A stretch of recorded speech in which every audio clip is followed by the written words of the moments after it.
What is going on, guys? It's Toby here, and today I'm with the NPC Gino.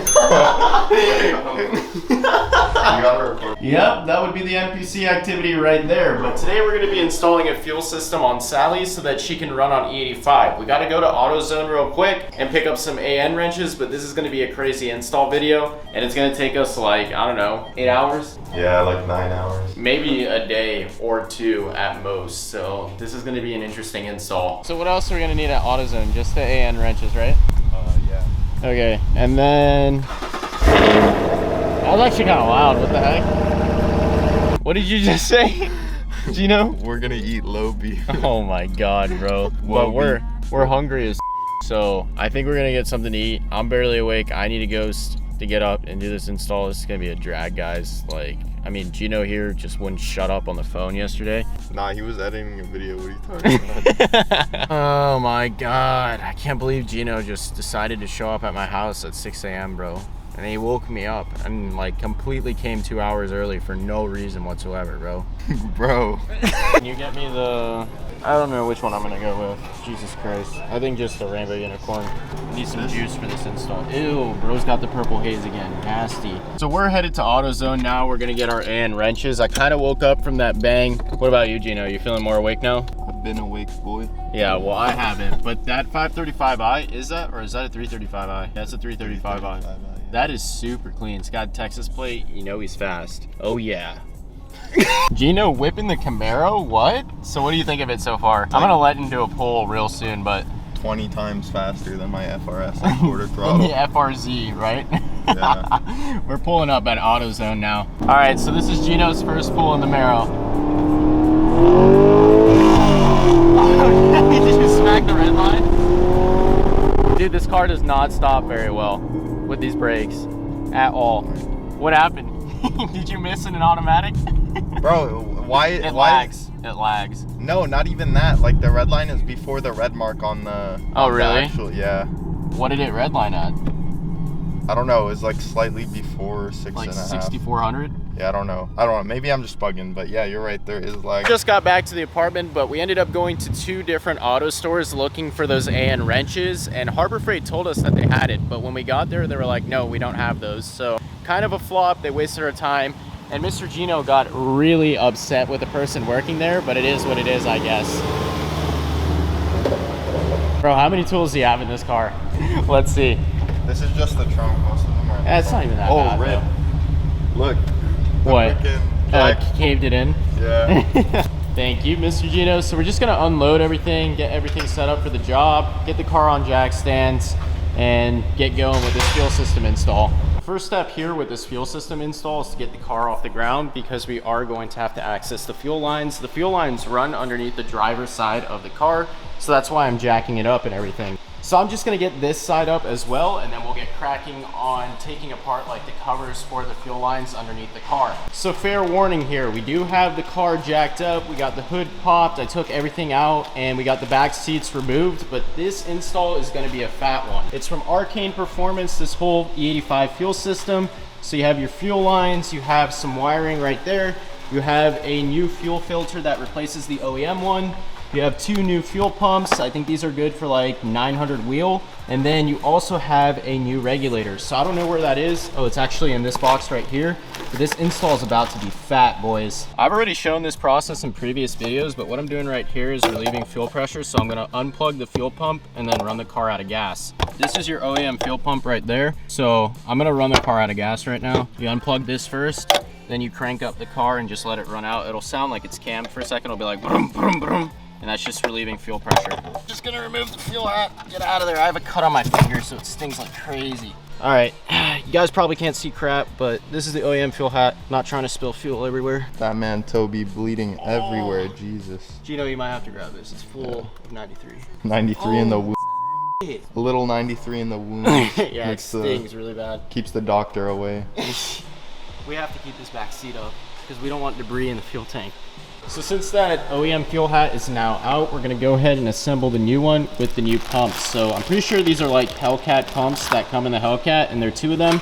This is a double pump system, but this is what the assembly looks like, and you have to slide them in. The next thing that we're removing here from the OEM fuel hat is the fuel level sensors. So this actually is a float, and it floats in there and it tells you how full your fuel is or your gas tank. So we're gonna remove this because you do have to reuse this. This is the only part of the OEM fuel hat that you're reusing.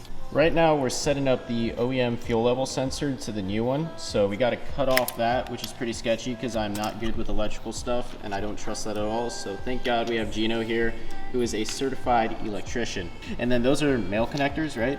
Yeah. That go into this part supplied by Arcane Performance. So that's how it's going to read the fuel levels now through here. This is for the fuel sensor lines. You pretty much need to like change up the bit, like a little bit of the fabrication to install it onto the actual aftermarket fuel hat. So fuel assembly. Literally the entire thing, the only thing you have to do is you have to slide this clip on the back of it like this, and like based on like whatever like manufacturer you get it from, they should have instructions, but this is what it looks like just in case. And then you just cut the lines that have the OEM harness on there, and then you have to fabricate your own harness pretty much. All right, so ignore my craftsmanship, but pretty much you put the male connector on, you crimp it hard. I found that like, I have a tool. I found that like these were too big for this, so I had to use like some small pliers, and then you crimp it on like that, and then you should be able to slide it in like this. You should feel a click. I didn't really feel a click on the second one, but you can clearly tell that it's in there. So it should mate to the female connector part of this. So yeah, now that's all set, you want to give it like a tug and see if that it's all good in there and that it won't pull out, because that'll be a major issue and you won't get like an accurate reading on your fuel level. So you'll be driving around and having no clue how much gas you have in the fuel tank. The way this fuel hat is assembled is for a one pump setup right now. So as you can see, you have this one connection right here. This is supplying fuel, right, to the pump, or power? No, fuel. Fuel. Yeah, so that's supplying fuel to that pump right there. No, it's sending.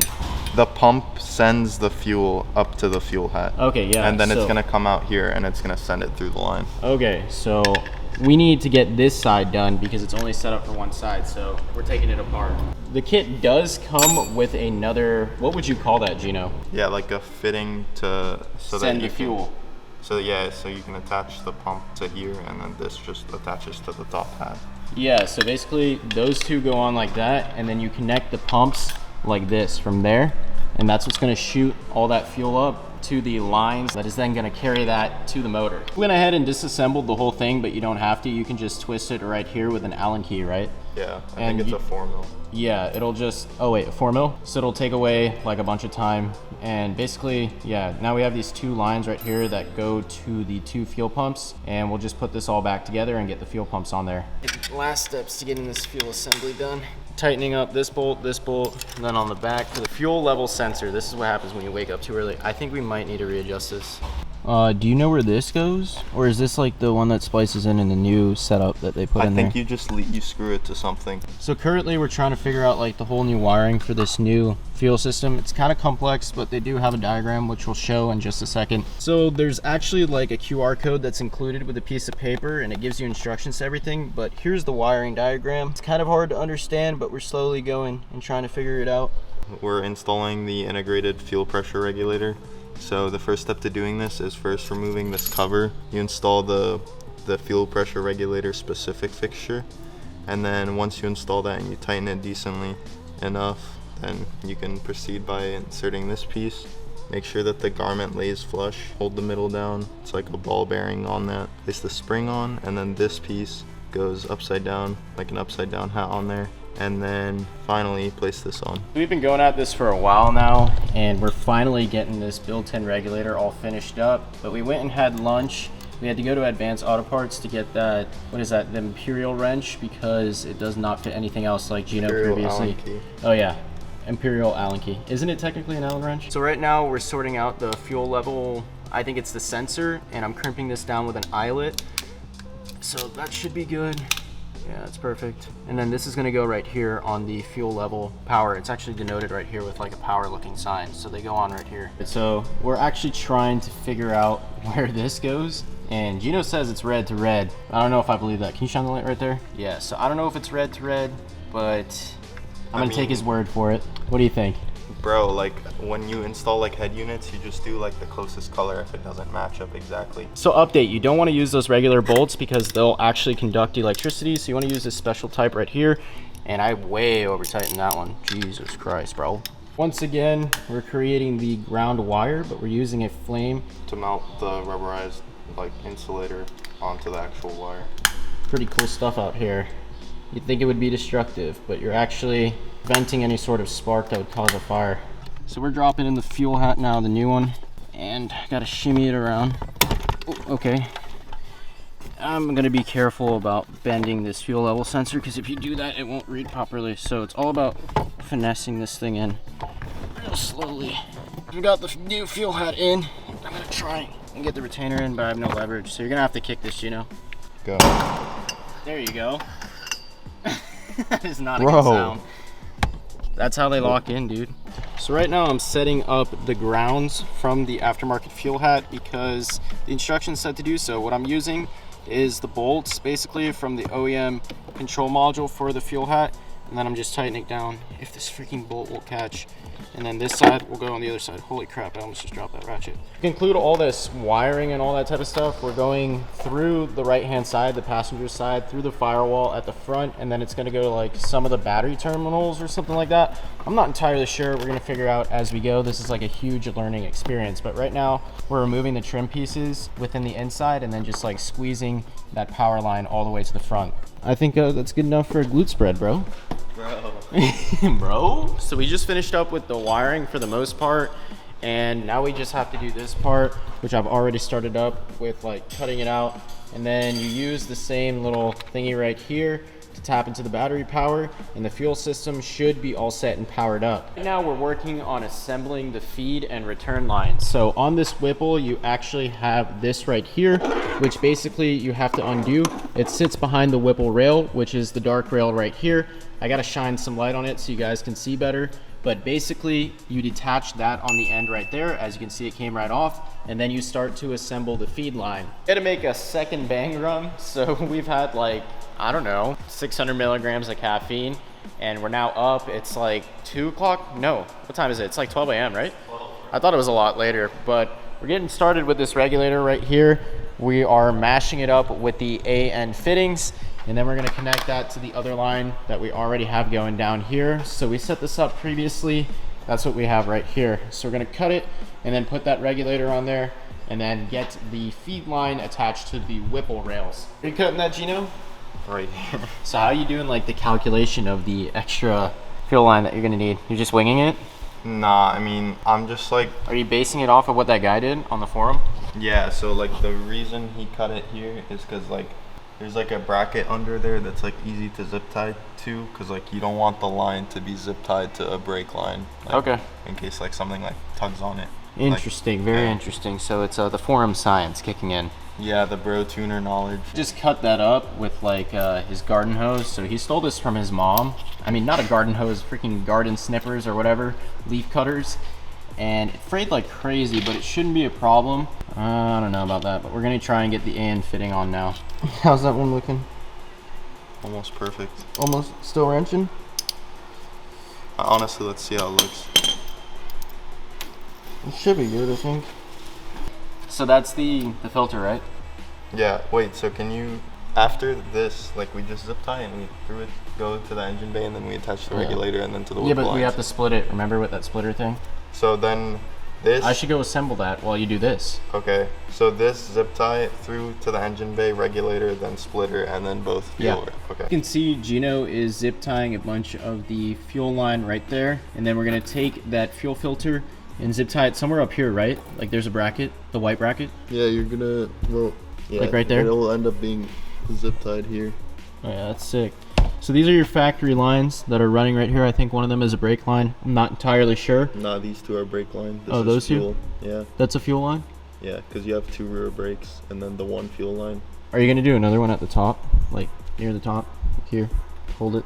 Or no? I'm probably just gonna zip tie it like this. Okay. I mean, I could do it to the fuel line. No one cares about that. Yeah, no one cares about the fuel line because we aren't using it anymore. I'll do another one. Yeah, I'll do two. Okay, bet. In order to avoid running that fuel line near the header, we're basically just going to remove this fender liner right here. Big shout out to Jegs for supplying this impact gun. So what Mr. Gino did here was run that fuel line from the bottom of the car right through there, so you can kind of see it. I don't know, like look at where the silver portion is. You can see the fuel line, like that black braided line, and then it comes up through the top right here, right next to the ABS. So this is the line right here, and now we're gonna use like the Y connection to split it between each Whipple rail. So one rail is right here, and then you go on the other side. And then like, so when you're leading the lineup prior to crossing that like strut, I guess. Yeah. You should, I don't know, I mean, I recommend zip tying the line to the fuel line. So. Oh yeah, so like as a support to the OEM fuel line. Yeah, because there's nothing else really you could zip tie it to unless you drill holes, which you don't want to do. Last Y connection before we get to the Whipple rails. So I'm gonna hold the wrench while Gino controls the ratchet. He's very good with his hands. It's like 8 o'clock in the morning and we're throwing in the towel, boys. We need those AN wrenches. So we ordered them off of Amazon, same day delivery. Essentially what happened was we hit off like that double split portion right there, and it just does not work without the AN wrench. If I get it back on there, it's just not gonna, I won't be able to tighten it unless I have the AN wrench. And then I started like falling asleep, so we're like, you know what, we just need to stop. I was like literally sleeping on the ground. So I mean, you're not productive at all when it's one person working and I'm passed out on the floor. It's the next day, well technically the same day. We took like a 2-hour nap and got some food, but we're getting the AN fittings on the 6 AN, right, which leaves from the Whipples. So we already got the whole feed line set up. That was a pain in the butt. We actually didn't have to use AN wrenches. We just had to remove the whole Whipple rail, which is held in by 2 bolts. So I'm trying to zoom in right now. It's kind of crazy and hectic with filming with only with one hand. But as you can see, we pulled this Whipple rail right there, and then we got this on the end of it. We got that all set up. We did the same on that side, and now we're setting up the return system. I don't know if we already mentioned this, but a good practice or method to ensure that you have good fittings or like good room, I don't even know how to explain it, like a good mating between the AN and the actual like hose is to ensure by looking down with a flashlight. So what we do is like look down right here. That's pretty good, but then when we put the other part in, it'll straighten it out, and then we'll look one more time. So pretty much what determines like if there's gonna be a leak or not is like you have this male connector here that's gonna be inserted into this. This like flat portion was perfectly machined to mate with the rubber hose of the AN fitting. So if there's no contaminants or unwanted debris in between the actual rubber and like this machined flat part, then you're not gonna have a leak. All right, boys. We had to hit the Whipple rails down with a mallet. That's the mistake that we made. And then from there, we did our AN fittings on the Whipple rails. We got that all set up. Oh, Gino, we forgot to do this one. Well, we won't worry about that right now. But from here, we already have our return lines ran. Thanks to Mr. Gino, he went underneath the car and set it all up. And then we have to do some testing to make sure that we don't have any bad AN fittings. Fingers crossed, I don't want to spend more time on this car. One thing you don't want to forget to do if you're doing this at home is to take out your stock feed line from the stock fuel pump. So basically, I think it's this line. Where is it? There's a green one. Basically, you want to remove this and put a cap in it right there, so you're set with the return style fuel system. If you don't put that cap in there, it's going to squirt gas all over your face and it's not going to be good. Like your whole inside of your cabin is going to be submerged in gasoline. So after 2 days of straight laboring, no sleep whatsoever, Gino had to go back home because he's going to work at 6 a.m. in the morning. I feel so bad for him and I'm eternally grateful for all his help. He really helped me out big time for 2 days straight. I went to go turn on Sally and she does not crank over. So it looks like I have an issue with getting power to the new fuel pumps. Something's not right with the whole hat setup, but I mean, I did get this regulator installed. That looks absolutely sick. I do also need to secure it properly because right now I'm using a zip tie. I mean, that's not uncommon or anything. Every race car has a zip tie. Obviously, I was just joking, but when you turn on the car or put on the accessory power, it actually reads dash for the mileage to empty. So it's not getting any voltage whatsoever to those fuel pumps. You should also hear them prime. So if you don't hear them prime, you know you have a problem. They usually make like a whirring noise. It's pretty distinct, but yeah, we obviously have a wiring issue and we need to get power to that aftermarket fuel hat that I just put in there. So something's wrong with the wiring. Didn't really do anything else tonight. I already missed 2 uploads for this week on YouTube, so that's completely slacking, but I mean, I have a good excuse. I was taking finals. I had to do my work videos. And I also had to do this. Like, this took up 2.5 days straight up, like non-stop working. I didn't even get to go to the gym. But if you guys enjoyed this video, I guess we got a somewhat successful fuel system install. I guess we only messed up on the wiring. Please remember to comment, like, and subscribe, and I'll see you in the next one.